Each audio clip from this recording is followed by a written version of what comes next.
आज जितनी ज़्यादा शहादतें हमें हो गई हैं, दिन ब दिन बढ़ती जा रही हैं। सिर्फ 2 दिनों के अंदर, 2 रातों के अंदर 20 से ज़्यादा शहादतें मिल गई हैं। हमें बॉडी बैग्स मिल रहे हैं और वहाँ पे कोहराम मचा हुआ है मकबूजा कश्मीर के अंदर।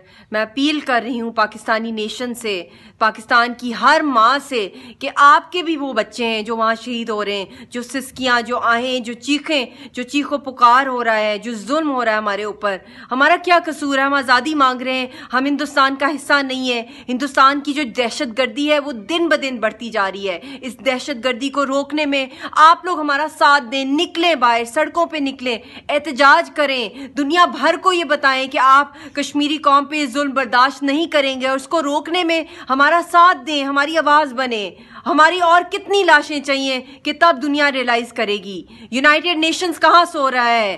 पाकिस्तान की मैं गवर्नमेंट को अपील करती हूं कि फिलहाल इस वक्त इमरजेंसी में अपने वफ्द भेजें दुनिया की ग्लोबल कैपिटल्स के अंदर। खुद प्राइम मिनिस्टर पाकिस्तान के, सारे जितनी भी पॉलिटिकल पार्टीज है पाकिस्तान की, इस वक्त ग्लोबल कैपिटल्स के डोर्स नॉक करें, यूनाइटेड नेशंस के ऑफिस में जाएं, शोर मचाएं और कहें कि ये बंद किया जाए ये जुल्म। और कितनी लाशें और कितने बॉडी बैग चाहिए होंगे कि तब हमें ना आजादी मिलेगी और हमें छुटकारा मिलेगा।